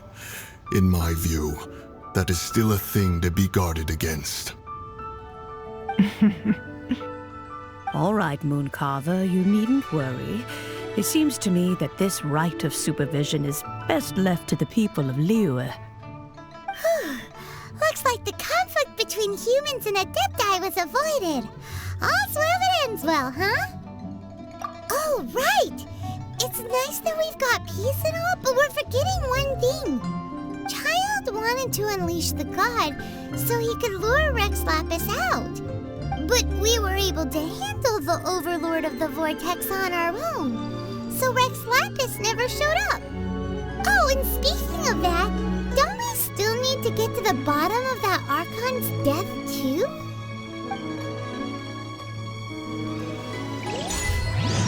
Hyman doesn't get it. But isn't the strongest lead we have the Adepti-less rite of parting that we're organizing? No idea where Zhongli's gone. Let's ask for him at Wangshen Funeral Parlor.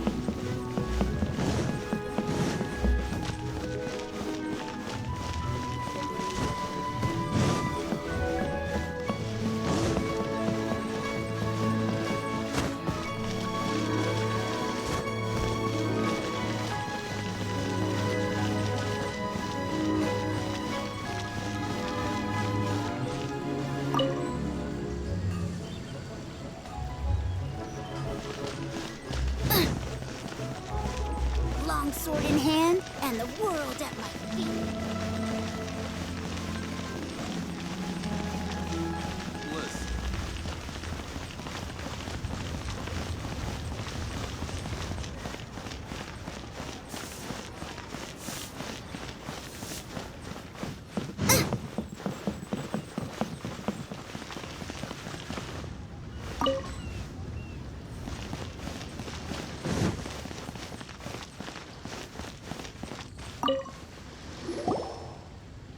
Is there anything I can do for you two?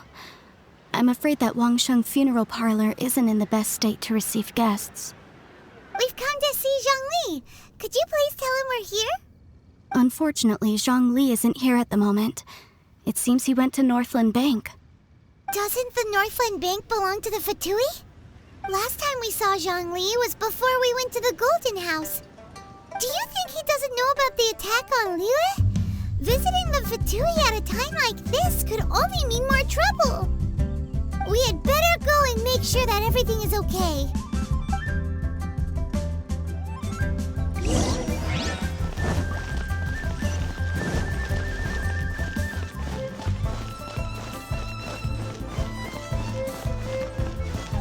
Race you!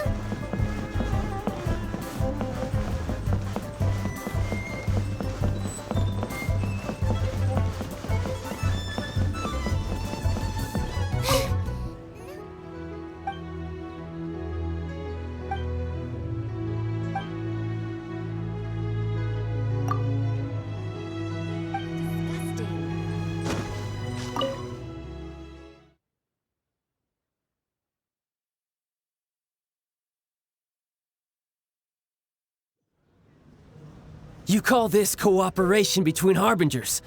Cooperation involves communication, you know. Don't take it to heart, child. Besides, aren't you happy that you got to skip the formalities and bring chaos to the land? I'm sure you must have enjoyed that. Oh, It seems that some of your friends have arrived. Hey, it's Zhongli and Childe. And you! You're also one of the Harbingers? It's you two. I believe we've met once before. In the city of Bards, was it? I'm glad you still remember my name. Ah, right. I imagine that it must have been rather hard to forget watching helplessly as something precious was snatched away from your friend. Well, if it isn't you two. This is our first time seeing each other since Liyue was nearly wiped off the map. This is certainly a bit awkward, wouldn't you say? Paimon knew that we should never have trusted a Fatui Harbinger. Oh, now don't say that. Sure, I may have misled you, but I never had anything against you personally. Besides, I thought we were getting along quite well together, didn't you? Except for that little tussle we had at the end. Nothing personal. We just have different views, that's all. Of course, you may very well hold this against me, but that's up to you. The real deceivers here are Senora and Zhongli. Curse them for leading me on. So actually, I think... Stop wasting time, child. There'll be plenty of time to chat once I'm through here. You remember the agreement, Morax. Now, if you would be so kind. The Gnosis, please. What in the world are you talking about? The contract is fulfilled. That which thou seeketh is now bestowed unto thee. For my promise is solid as stone.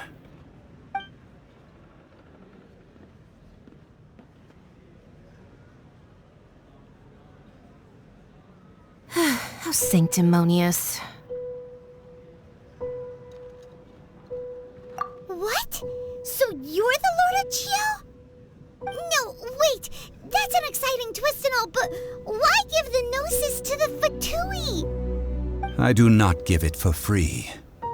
I give it as agreed upon in the contract, for it is a matter solely between the Tsaritsa and I. Yeah, you don't think you went a little bit too far with that whole fake death thing? Everyone was preparing the ceremony for you, and splat! This big dragon falls out of the sky, and all of Liyue goes into an uproar. Talk about a disaster. Gathering all the forces that had been bubbling behind the scenes, and then stirring them together in a pot that was bound to boil over. That's what he wanted to see, am I right? Wait, what? Perhaps it's best that I explain. As you know, I've dwelt upon this world for more than 6,000 years. I witnessed the founding of Liyue, together with the Adepti 3,700 years ago. Even boulders that can withstand whirlpools will erode with the passing of time. I kept convincing myself that cracks had not begun to form, and that the end of my time had not yet come. Until one drizzly day, as I was strolling along the harbor, I heard a merchant tell one of his workers, "You finished your duties. Go ahead and call it a day." I stood motionless among the crowds, asking myself, have I already finished my duties? Oh, Zhongli. But as I began to consider relinquishing my divine role, I soon discovered that many reasons still remained to not hastily depart. Was Liyue, the city I had dwelt in for so long, already prepared to enter its next age? I decided that a test was needed in order to reveal the answer. So I feigned my own death, and gathered the cast of Childe, the Adepti, and the Liyue Qixing to play their roles together on the stage that was Liyue. Indeed I was. The Gnosis, which I had kept for so many years, suddenly seemed to have lost its meaning. That's right. which is why I continued to safeguard the Gnosis until now. So you mean that if the chaos ever reached the point of no return, you would simply appear and use your divine powers to bring Liyue back under control? Of course, and it would have been all too easy for him too. Just as a child quickly matures after losing their parents, so has Liyue matured when faced with the death of its deity. I was pleasantly surprised with the finale of the show that you all put on. Why, you even deserved an encore. The Adepti deserve the greatest applause, considering their years of seclusion. They hardly recognized the city, yet faced with such a crisis, they exerted the greatest amount of restraint. Not only did they manage to cooperate with the Qixing, but in the end, they even tried to understand the heart of the people. And hats off to the emissary dispatched by the Cryo-Archon to fulfill our contract, Signora. She managed to keep everything she knew in strict confidence, far from the eavesdropping ears of her colleague Childe, just as I had requested. All the while, I carried on as Zhongli, and fulfilled the traditions of Liyue in this mortal form. Thank you for walking that path with me, traveler. These things were all a part of my script. The only unforeseen plot twist was the conduct of the Liyue Qixing. I had expected them to do no more than the Adepti, to come to the defense of Liyue. But when all was said and done, they seized the opportunity to supplant Liyue's divine protectors, and used the subsequent power vacuum left by my death to quickly gain complete control of Liyue. Huh? That doesn't sound good at all. On the contrary, I think it is excellent. I had always feared that it was too soon for them to take over from me, and it was also that which I longed for the most. As such, this is the best parting gift anyone could have given this god of old. Hey, what about me? Doesn't anyone feel the least bit of remorse for deceiving me? You've practically kept me in the dark! I think that thanks would be more appropriate. You certainly played no small part in all of this, wreaking havoc and turning the city upside down. The Lord of Geo ought to thank you for your performance, if anything. If you hadn't created the pressure of a battle between mortals, Adepti, and a god, the lump of coal resting in the hands of the Geo-Archon, Liyue, would never have been able to become a dazzling diamond of a city. Huh? Just whose side are you on, mocking me like that? Are you itching for a fight? Hey, haven't you learned the Liyue saying, don't always call it as you see it? Well then, with the Gnosis in my possession, I have no use for such idle chatter. We should return to Zapoljarny Palace and seek an audience with Her Majesty, the Tsaritsa. Come, child. Fine. I'll meet you there later. I'm not sharing a boat with the likes of you. Do as you wish.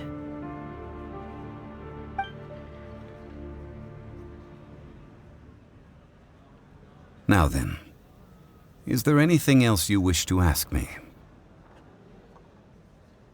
Right! As Zhongli always told us, a good trade is a fair trade. Paimon has no idea what could be a good trade for a Gnosis. Realistically speaking, there is no such thing. Huh? However, I am the god of contracts. For thousands of years, I have made countless contracts. If the deal was of no benefit, then I certainly would not be inclined to agree to it. My agreement with the Cryo-Archon will be the last of my contracts as the Geo-Archon. My contract to end all contracts. As for the bargaining chip that the Tsaritsa used to balance the scales, uncover that answer for yourself in your future journeys.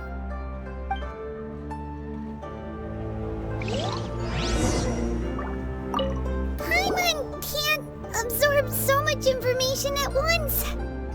So, Zhongli, what sort of contract did you sign with the Cryo-Archon?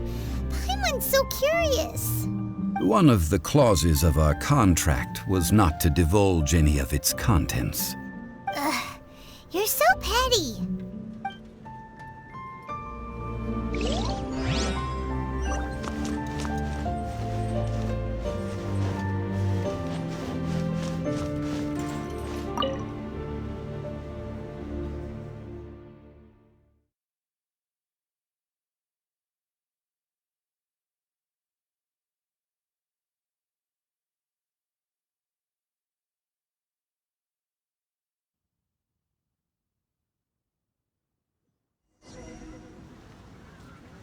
Today's the day of the rite of parting.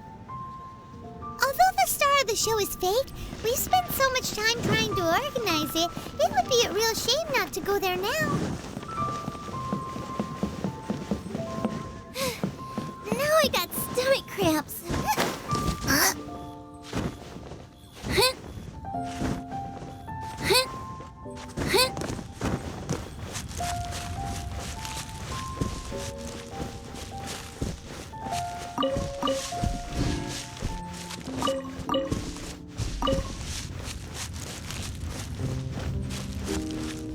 Well, since we're going through with this rite of parting, I guess it means that those rumors hit the nail on the head.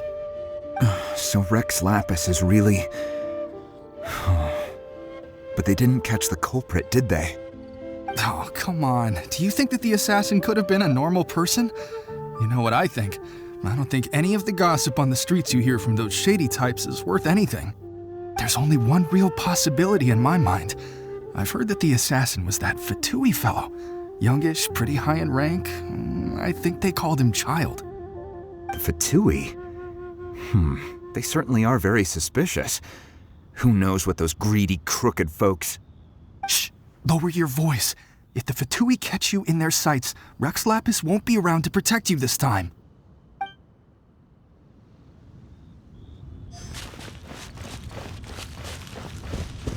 You know that god from the ocean couldn't have just shown up out of nowhere. I mean, it's been 2,000 years since Rex Lapis subdued it.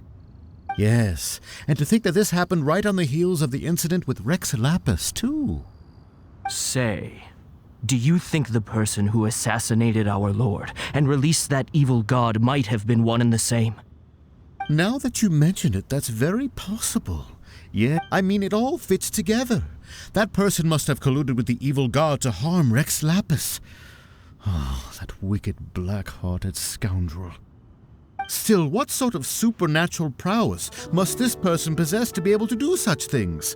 I have never heard of such a person in all my years. Ah, forget it. Guessing's no use to us. Look, the Millelith over there looks like he's about to make an announcement. Let's hear what the Ministry of Civil Affairs has to say first. Please be mindful.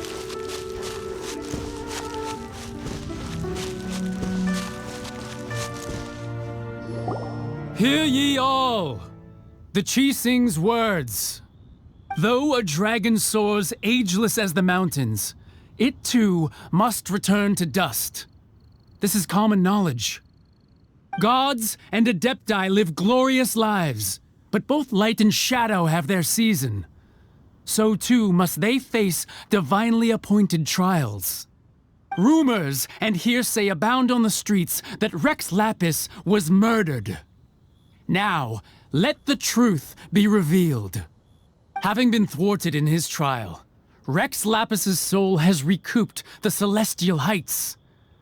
He beseeches the people of Liyue to grieve not and to let not their hearts be saddened. Nor are they to believe street-born rumors or indulge in baseless speculation.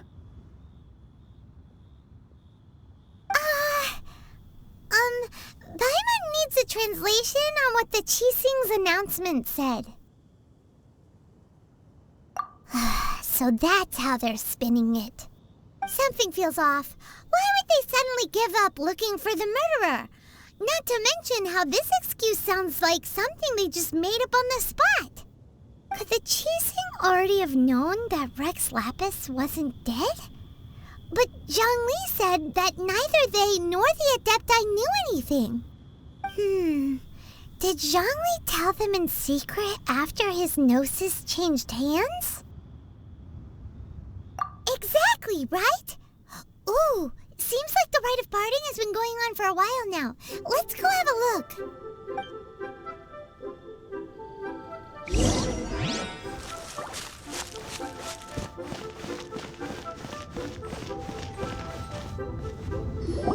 Look, it's Ningguang and Keqing.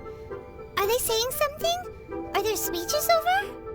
As said previously, Rex Lapis's soul returning to the heavens is the end of the contract. And it is also the end of an era. 3,700 years of contracts burnt and reduced to ash. We, the people of Liyue, were indeed prosperous. But blinded by our prosperity, we forgot that time can be pitiless. The long, unending dream of our Archon walking among us. Now that we have awoken from our dream, we must learn to say farewell. Will you stand with us as we re-establish our contracts? As we build a new age of prosperity? So concludes the words of Her Eminence the Tianquan. Does Her Eminence the Yuheng have anything to add? Huh? Is she looking this way? Traveler. Yikes! She really is looking our way! Is that the traveler who they say defeated the ancient god? So young. The Liyue Qixing always repay their debts. And as you have heard, our eyes see far and our reach is long. Name your price. You deserve that much. Whoa!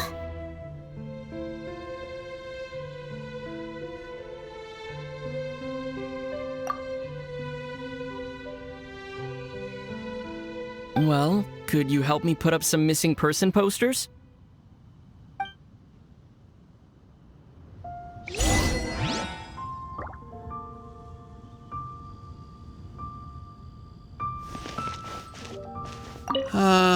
Rex Lapis.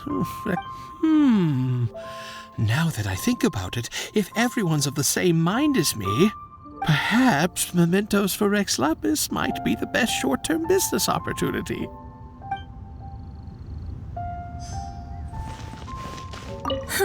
And to think I'd put my best perfume on before coming here, thinking you'd like it. But it seems as if those perfumes really were meant to be offered to Rex Lapis. Well, that's fine. Suffer no rivals in love, they say. And that's 3 gone in 1 stroke.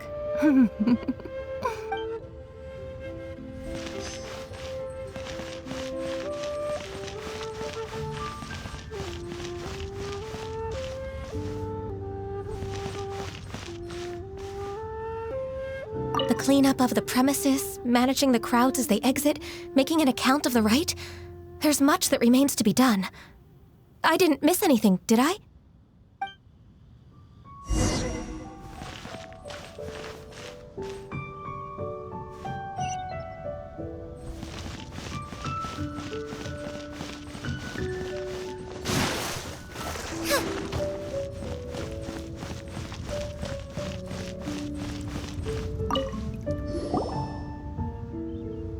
Hey, Zhongli!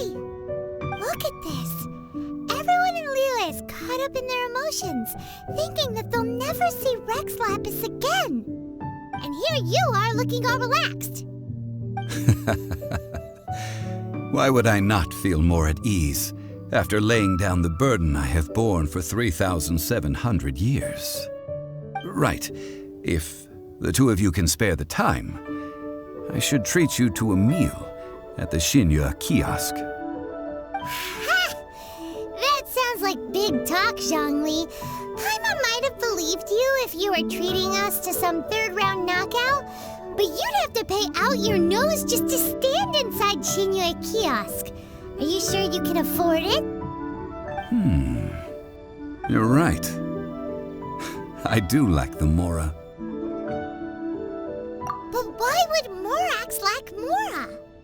As the Rex Lapis Morax, I can easily create Mora. But since I have chosen to walk this earth as the mortal Zhongli, I should abide by the same rules that mortals do. When I was journeying with you, though I still had the Gnosis in hand, I knew that I must soon retire from my role as an Archon, so I had to rehearse a little for my new life. Oh, no wonder! Paimon gets it now. You didn't look at the price tags when we were spending because you've never had to. But since you weren't used to not being able to just make more Mora as and when you wanted to, you had to try becoming a parasite to society who lives off of other people's credit. Well, we were only spending Fatui money. You don't have to say it like that. In the City of Commerce, we do not merely exchange money or goods. We also exchange knowledge, memories, and foresight, as well as positions, roles, and lives. The Archon Morax could never experience life as the true mortal Zhongli could, no matter how many times he descended to be with his people. I must thank you for that. I will treasure the memories that I made as Zhongli, traveling the streets of Liyue with you. That is true. But there is no journey that does not end. No meetings without partings. Paimon thinks that we should make a move and continue our search for the Seven. I fear that continuing your journey may be difficult. The nation that neighbors Liyue by sea, Inazuma, is presently closed. Yes, the nation has been closed by order of its deity, the Electro-Archon Ball. And just as the people of Liyue preferred to call me Rex Lapis, she too goes by another name among locals in Inazuma. Paimon thinks we've heard that one before. Raiden? That is the case. And since Raiden is also the shogun of the Inazuma Bakufu, people call her the Raiden Shogun. That said, though people at the wharf were saying that the situation in Inazuma is very tense, Paimon doesn't remember that always being the case. It wasn't that bad last year. Zhongli, since you're Rex Lapis, shouldn't you know something about what's happening there? Just how did Inazuma become a closed nation? It's because of visions. Visions? When faced with circumstances beyond their control, humans often bemoan their lack of power. But if a person shows true strength of will at a desperate and fateful moment in their life, the gods will look upon them with favor. This is what visions are. Magical foci bestowed upon those who have been acknowledged by the gods. Uh-huh. That's how people in Teyvat see it. But starting from last year, the Raiden Shogun began promulgating the Vision Hunt Decree. Vision Hunt Decree? Yes. It was an order to seize all visions within Inazuma's borders, and to inlay them upon the hands of a statue of the 1,000-armed, 100-eyed god. They want to seize visions. But why? Aren't visions blessings from the gods? I should think that in the Raiden Shogun's eyes, it is precisely because they are divine blessings that they should be under the sole dominion of divinity. Whoa, that's harsh. The Anemo Archon is the god of freedom, and the Geo Archon is the god of contracts. For her part, the Raiden Shogun is the god of eternity. It seems as though she has finally decided to eliminate any unstable elements that could pose a threat to her eternal realm. The fact that even I, the oldest of the seven, have now passed away, will only strengthen her resolve to pursue eternity. Knowing her, she must have again quoted that adage she is most fond of when proclaiming that decree to her people. 7 ideals for 7 gods, and of these, eternity is nearest unto heaven. All right then. Was there anything else you wished to know? Ah, that was a good one. Failing a divine trial. How they came up with that excuse, I will never know. That said, the reason why the Qixing were so eager to resolve the incident and stop pursuing the culprit was indeed because they received news in secret that Rex Lapis was not dead. I hinted as much to the Adepti as well. How did I accomplish that, you ask? Have you ever heard of this particularly convenient Adepti art known as gifting dreams and visions? All right then. Was there anything else you wish to know? Yeah, about that. Before the Qixing made their announcement, we listened to a lot of people talking on the way. Most of them put the blame for everything on Childe. These are indeed false accusations. But it remains undeniably true that Childe did send people to the Jade Chamber to prevent the Adepti and the Qixing from defeating the ancient god. I've heard that Ningguang is busy milking that for all it's worth on the foreign relations front at the moment, browbeating the envoys of the Fatui. Ha! Those poor Snezhnayan diplomats. If it were not for Childe's exalted position as a harbinger, I'm certain that they would have shifted all the blame to him and called for his dismissal by now. All right then. Was there anything else you wish to know? The time of the Adepti has long passed. If even the Liyue Qixing don't want to face that truth, then what future is there for Liyue? Keqing is absolutely right in saying this. Now, though I did laud Ningguang's desire for power, believing this to be a good thing, and thought as a matter of course that she must have been behind the Qixing's plan to take governing power over Liyue from the hands of the gods and Adepti, could the original person who brought up the idea of seizing power have been... All right then. Was there anything else you wish to know? That's right. Zhongli, now that you don't have your gnosis, what's going to happen to all the Mora in Teyvat? Since Morax is dead, are they all just gonna disappear? Also, isn't the Golden House the only mint in the entire continent? Will it even continue to work? The Mora present now will not vanish. But the Golden House will indeed have to cease operations for a lengthy period of time, since creating Mora requires the use of the Geo-Archon's power. This is terrible! We're all about to run out of Mora! The world is coming to an end! Yes, this is indeed a major issue from a financial standpoint. Well, I suppose we'll just leave such troublesome matters to the Liyue Qixing to debate. Then, did you at least set some private funds aside for yourself? Oh, a private fund. This does seem like a good, logical, common-sense idea. It's a shame. What's a shame?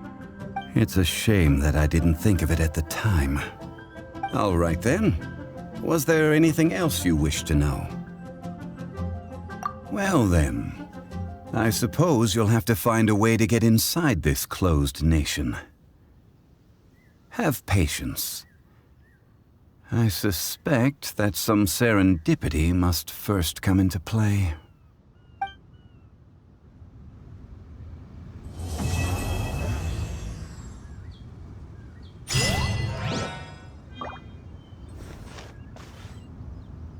All right then.